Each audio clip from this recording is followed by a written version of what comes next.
It's Nolan. Now, before we get started, make sure y'all hitting that like button. Make sure y'all sharing it on your respective platforms. Let somebody know what we're doing today. Now, let's get into the show. Give me room, give me space. When I walk into the place, keep your eyes on straight. Eyes on straight, keep your eyes on straight. Eyes on straight, keep your eyes on straight. Okay, I be the Black Avenger, more greater than Alexander. Number one contender, more money in my agenda. Be the king of my castle, enjoying all of the splendor. Yo, shout this on me on Tinder, she might be gone to November. That's my old life, Chick-fil-A waffle fries on my bull bites. Creeping through the street, shit, I'm finna have me a whole wife. Niggas still searching, I'm ghosting ladies like poltergeist. And got they smell up off me like Old Spice, you know I'm right. Hey, that's a damn shame. I don't be rocking name brands, I'm a brand name. That's how the cash came. I put some money on myself and made a bet. Had my bills stuck in jeopardy like a Malik Trebek. I put my life in these 16s. Always they chapel like the 16. Everything clean, shining on pristine. But try to play me my sick team. Got them for greens, digging for that gold like 3 kings, my nigga. Give me room, give me space. When I walk into the place, keep your eyes on straight.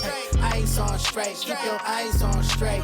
Eyes on straight, keep your eyes on straight. Wait, give me room, give me space. When I walk into the place, keep your eyes on straight.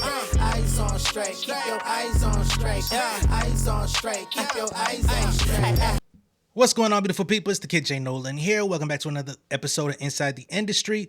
Your number one source for music, entertainment, commentary, and breakdowns. Hope everybody's doing well out there this evening. In this video, we're going to be getting into CyHi the Prince. Okay, he's got a new interview out with Bootleg Kev. Bootleg Kev, you've been out here cooking lately, man. I ain't gonna lie. You know what I'm saying? The Joey Badass interview, very good. Interview with Sahigh. Well done. Even the one with Nori. Dope. Like, shit, did he have one with the clips too? He been out here working. But I know some people were out here wondering what happened with the CyHi Power 106 freestyle reaction. Some people were asking for that. Hey man, I did the video. However, as I told somebody in the comments, half of his freestyle was taken out due to copyright purposes. I reacted to the whole thing, and once he got into rapping over that Kanye Triple X Tentacion collaboration, whatever that was, YouTube detected it, and they sliced half of the nigga freestyle out the video. So at that point, I'm like, do I drop a half reaction to a freestyle? That's not fun. So it got scrapped. It lives over on my Patreon, patreon.com/RealJNolan. Again, we're going to have more content dropping over there because it's one of those things that, you know, it's always a toss up with YouTube. You don't know what's going to fly, what's not. So when it comes to stuff that's owned by other companies, corporations, etc., you know, that's always an option. Nonetheless, CyHi does have a freestyle that he did do with Bootleg Kev. So as of now, it does seem like it's good to go. Always subject to change. So we'll get to that in this video as well. But the top of the video, we're going to be getting into the portion of the conversation where Bootleg Kev and CyHi get into the Kendrick Drake thing. All right. And in that segment, CyHi actually came out and said what a lot of people feel is that Drake took the shit way too serious, right? He could have dropped his records, whatever, went about his business, found his way, you know, he would have been fine. His career was never over to begin with. But going and doing the lawsuit and doing all of the extracurricular activities that he's been doing for the past year has basically soiled his name, his image, his reputation. Maybe not necessarily to his fans, but to the greater hip hop populace. They're like, fuck this nigga. And rightfully so. But I think so many people have gotten accustomed to seeing people like myself and other YouTubers and content creators that are saying this, but we haven't seen as many rappers or people in the industry that are coming out and voicing the same. Well, now we have a fellow MC, a fellow rapper, somebody in the industry who's been in this shit over a decade saying it didn't have to go that way. All right. So let's go ahead and pull up the clip.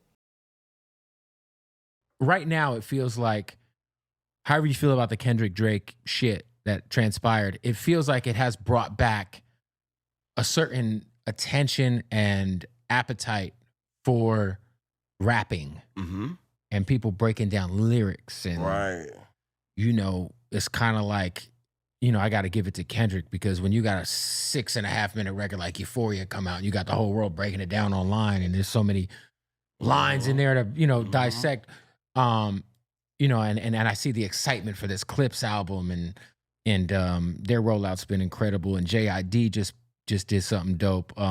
It feels like that this is like a perfect time for this CyHi album. Yeah, man, it's so crazy. Like, I'm cool with all those guys. Like, me and JID is from the same part of town. Man, he's fucking incredible. Yeah.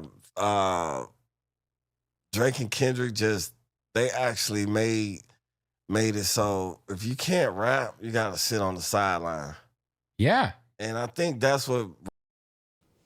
Here we go.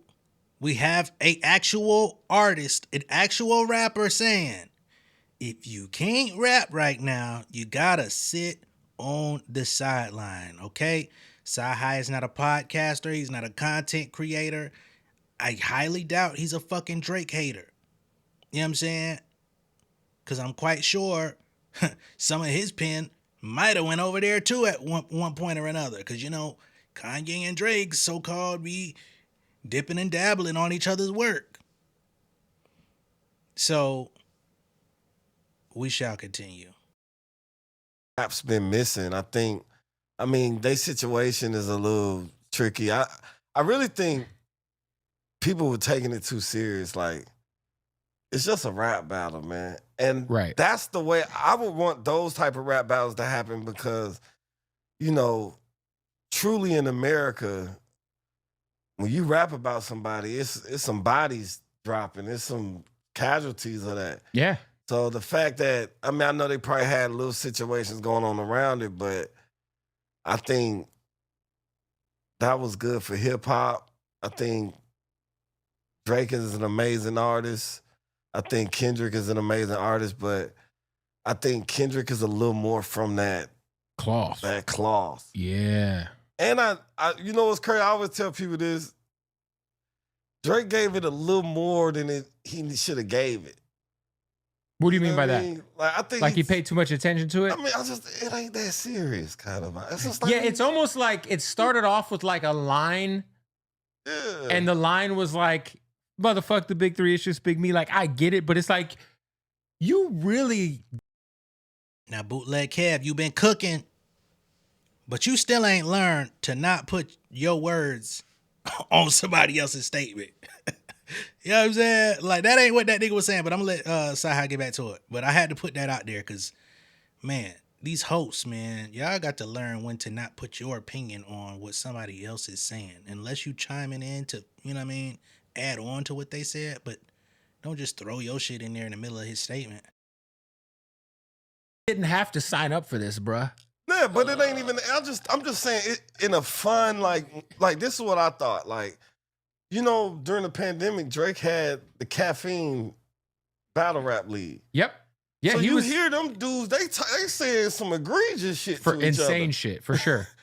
And they, after the battle, they smoke a blunt, you know, they dap it up. Like, it ain't no violence or no kind of real animosity towards that. And they talking, I see some of the pre-battles when they like doing the like face-off. Yeah. They talking to each other crazy. And then afterwards, it's like, hey, good game, man. Yeah. So it's like, if you love that culture and understand that, you know that you really ain't a pedophile. We just saying you're teetering the line, you're too low. That's why Come on up. That's why I think that Euphoria was such a perfect record, because it almost foresaw. Man, shout out to my nigga CyHi for keeping it a fucking hundo. You know what I'm saying? You're teetering the line a little too low. It's looking a little suspicious in the words of Dr. Umar, who I really don't fuck with. But he keeping it a hundo. Like, you took it too serious. You got your panties ruffled. You took the L. You could have moved on with your life. You've been putting excess energy into this shit, not allowing it to pass. But then you looking at everybody else like, why haven't y'all forgotten? Nigga, every couple business days you reflecting on this shit. Everything, and it was the biggest warning ever. Like, Yeah. hey, you could take it there if you want, but just know. Because I think we missed out on a lot of, like, what's Drake's new record? What did I miss?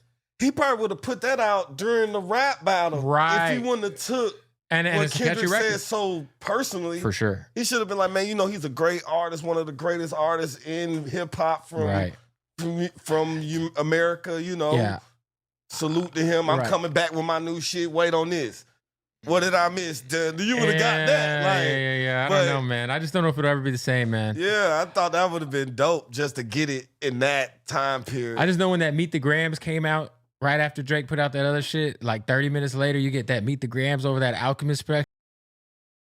So I wanna spend just a quick little second on what CyHi just said, because he says that he basically feels like what did I miss would have been received better last year if that would have been his follow-up after the battle was over. If he would have moved forward and, you know, kind of kept it smooth without all the extra shit, without all the badgering the label, without trying to get a nigga shit taken down, without filing a lawsuit, without doing all that fucking fighting Irish freestyle and playing them IG story games and being mad at DeMar DeRozan going to the Toronto Raptors game. You get the opportunity to announce a fucking game and you take out your little hissy fit during the game on a player on the court. This is why niggas is on your head top consistently. But CyHi saying if he would have dropped, because some people say what did I miss was cool. Some people fuck with it. I mean, clearly it went, you know, top 10. But he's saying if he would have just kept it clean, moved forward, put the music out, not paid so much attention to it, you know, except basically took his L gracefully. You know what I mean? That's basically in layman's terms. If he would have taken his L gracefully, moved on, started dropping songs, which maybe not, you know. What did I miss? I'm not a fan of the record. I like the beat, but I still feel like it was too much. Still paying it because like you lost. You don't get to rehash your L. You know what I mean? And be like, yeah, we're gonna keep this. No, you lost. But let me let CyHi continue. She just like, oh, it was like a horror movie. Right. It was man. And then, you know, the other thing too is like K-Dot followed up with like a commercially viable album. Oh, yeah. Like he's got the, you know, the critic darling albums, But you know why he did that? You know how he could have did that? Like- And this is what I tell Art. He never pandered his whole career. Never. He could have did that West Coast album anytime he could have Instead he did gave that. you To Pimp a Butterfly. Or, He you know, gave you, he gave you everything else. Yep. So by the time he needed that ace card, I could it do didn't- this too. it didn't even sound like And not like us set the table for him to, oh no, y'all like that? I got a whole project of that for that's you. what I'm saying. So to me, he's just he integrity, man. Like he's an integrity guy. I know Kendrick. Like Oh, he's he's there. I like a you great said. guy. I think that's why him and Push are so they're very aligned in that because you just. I mean, I know a lot about K-Dot, like some stuff behind the scenes where it's like he watches how people move, and if people move or do certain things, I just automatically know like he's okay. Well, this is how you move. You're over there now for Like when I ran into him, the first thing was like, "Man, I'm glad you okay, bro. I heard about your situation." And this was like 2 years after my situation happened. I'm like, damn, bro, I appreciate that. Because, we was on the freshman cover together. Damn, And- that's crazy. Yeah, and we was like clicked. That was my best. Like, Was Meek Mill on that too? yeah. It was. And for those that don't know, once again, the situation with CyHi is he was rolling down the highway late at night. I think he was leaving the club or something, and his car got shot up by. He still don't even know, or at least he won't publicly say that he knows who shot his car up, because out here in Atlanta during the pandemic, like 2021, 22, we had some big issues with niggas just randomly shooting cars up on the interstate, just in broad daylight, late at night. This shit was going down for like a few months. I don't know why niggas was doing this shit, but his car ended up getting lit up and he actually walked away safely. So when he says Kendrick seen him and was like, "I'm just glad you're okay," he said, this is even after all that. Meek, you, Meek, me, Kendrick, Little B, Big Crit, yeah, Lil B, YG was on there. YG was on there. Fred the Godson, rest in peace. Yeah. Yellow Wolf. God damn. I just spoke to Yellow Wolf a few weeks ago. Oh, you did? Wolf's, Yeah. I see. Yeah, Wolf's doing good, man. I love Wolf, man. But at that whole little week we was together, Kendrick was like the one I kind of vibed with. Like me and him was kind of like, I mean, you guys are Jedis, man. yeah. So I respect him. He's a Damn, good that's guy. crazy. What a legendary freshman cover. Yes, man. You like look back.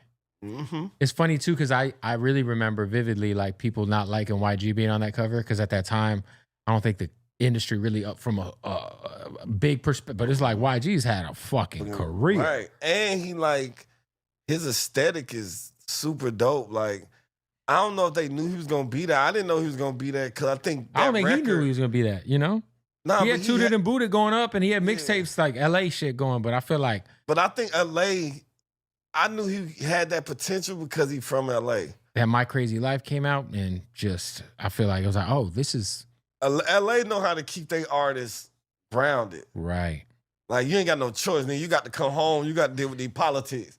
Right. So it's like, come on home, brother. Like, so you might well stay, in tune. And I think he just sharpened his image up, put out some great songs, put some great bodies of work. And you got artists like, y'all got a great musical. It's a great musical city in LA with. It is. Dr. Dre. Right now it's feeling good too, man. All I feel the like musicians y'all know. and like right now it feels like All right, so that conversation was trailing off into other territory. Shout out to CyHi the Prince, you know what I'm saying? And oh shit, we still got to get to his bootleg Kev freestyle. So let me go ahead and pull that up so that we could kind of make up for the lack of the Power 106 just incredible freestyle. Let me go ahead and pull up the bootleg Kev freestyle. Life is before it even start. When your skin is dark, since the kindergarten, I've been destined for the prison yard. Here's my business card for 50 large. I do seminars, show you how to run the enterprise. Out of rental cars, they tried to kill us all. Pistol charge, I move with Kennesaw. That nigga came in spitting, didn't he? What the fuck? I can show you how to run an enterprise out of rent a car for 50 large, and he ain't talking about no goddamn enterprise rent a car. He talking about how to run that dope out that motherfucking rent a car. What do you also say? Let me run that back a couple seconds. He had some shit. That nigga came right the fuck in. Sahigh, I wish you would put these bars over better freestyle beats though. I love Standing Ovation by Jeezy, but this ain't the beat to do this. Rental cars, they tried to kill us all. Pistol charge, I move with Kennesaw. They finna rob. Pour this 45, I bet your menopause. Pray for me, I'm a synagogue out in synagogue. Pour this 45, I bet your menopause. Yeah, I know 45, menopause. Talking about the age. That was hard. In the synagogue, don't be the next nigga I synagogue. But on another note, I knew I always was the GOAT. Grew up in the belly of the beast, and then the water broke. I ain't tryna say I'm from the streets, but kinda sorta though. Brought a quarter bow, a order choke, then I ordered more, the order woe. I just bought a new aorta tote with a red dot sight. Don't make me read your horoscope. We the reason that the border closed. For a snort of coke, I had to fly to Florida for a zoo. First and foremost, the more report the show. Georgia know I got a gorgeous hoe. They might deport her though, cause I flew this bitch from Portugal. The most important flow, I cause the brain to let endorphins go. Treat every play like it's 4th and goal when I'm on the road. White brick, Miami Vice shit. Treat every play like it's 4th and goal when I'm on the go. You know, because 4th and goal, that's your last opportunity to score. So he said he treat every play like 4th and goal. That's hard. Every play like it's 4th and goal when I'm on the road. White brick, Miami Vice shit. Got my ice lit. I can't even really tell my story when I write this. Indictments, I got a cool 40 on my right wrist. I skipped school, that's right, bitch. I was a flight risk. Besides this, I would say we was nice kids. Kidnap one of us, my uncle, ain't gon' like this. A knife in my back, a ice pick, plus a nightstick. Pillow talking niggas die quick, cause they dry snitch. You act like you never seen a giant that was 5'6". Real talk, I done survived shit. That killed a wrong nigga in the car, watch who you ride with. He'll kill his own nigga in the car, watch who you ride with. 9th grade, I had a skytail and a sidekick. 10th grade, I got 5 bills on consignment. And when I hit the trail, I never failed my assignments. Check the tail light, windshield, and alignment. Grew up with the wisest guys, I can't describe it. Always under surveillance, we on some espionage shit. In public, whenever we talk in private, disguises, mirages, type of training that spies get. So don't clash, you won't last. There's no cat, there's no bass. My notepad, slept on this whole couch when I had no pad. Life of a nomad, a broke ass nigga with no cash. But I bet you still only now. I'm Bobby Womack, bitches did me so sad, but now they fucking me so fast. Cause my vocab got me eating wagyu and snow crab. I used to mow grass till I sold a nigga a whole bag. Rhyme with a gallon of gas, smell like a moped. I found my own swag, my toe drag deserve a throwback. From rocking so much iceberg shit, they thought a boat crash. You need shout from doing all of. God damn, from the nomad, sleeping on the girl couch, wearing no pad, the iceberg, nigga thought what? Thought a boat crash? I'm trying to let the nigga spit, but he just goddamn, damn, wordplay going stupid. You need shout from doing all of that clout shit. Can't have that on your jacket when you were part of an outfit. They thought a boat crash. You need shout from doing all of that clout shit. Can't have that on your jacket when you were part of an outfit. Don't need a stylist, I hit the mall and I'm out quick. Gambino mob ties, ain't nothing about me childish. The wildest. Woo! But, you know, that's kind of what, you know, I get to doing, you know what I mean? Get to going back, reminisce. Gambino lifestyle ain't nothing about me childish. Childish Gambino, the Gambinos, you know, the fucking mob niggas, the mobsters. CyHi, we need that album, sir. The what was it? The Story of EGOT. We need that soon. He says he's gonna be wrapping it up in the next couple of months. Finally, he said that, you know, the yellow tape that's been holding it back is, you know, features, getting clearances from labels and stuff like that. He is on Empire now. He's no longer on Good Music, so I hope it goes well for him. I hope that he does a good rollout so that we could get involved and galvanize behind it, because he is one of those guys, one of those ones. You know, not just lyrically, but if you listen to No Dope on Sundays, musically, he can pull it off too. So salute to CyHi, keeping Atlanta proud, man. East Atlanta, stand the fuck up. I'm from the South Side, but we still got love for y'all. Let me know what y'all think of all this down below in the comments. I'll catch y'all on the next one, y'all. Peace. King of my city and cul-de-sac. Coming out swinging like soldier rag. Leading my people like quarterback. Boy, I study this shit, I'm an almanac. Had to get up and grind. Knowledge is booming, I'm here to apply. Came with the chip and the dip, it just single the mind. We finna do more than survive. I need my check. Spinning the block for the Gouda. We hitting the jeweler to flood out the net. We don't do beef for computers, I'm straight out the sewer. We come when you rest. Niggas be looking perplexed, so keeping my foot on their neck. No map, I trust my gut for the quest. But drama, I'm fully abreast. I was ready for years and they doubted me. All of a sudden they tell me they proud of me. I've been dropping these haters like calories. Cross them out, I came back with some boundaries. Stand for my honor, but you run no corner. Packing the stick with a drummer. When I catch my bad, won't fumble. I done came too far to be humble.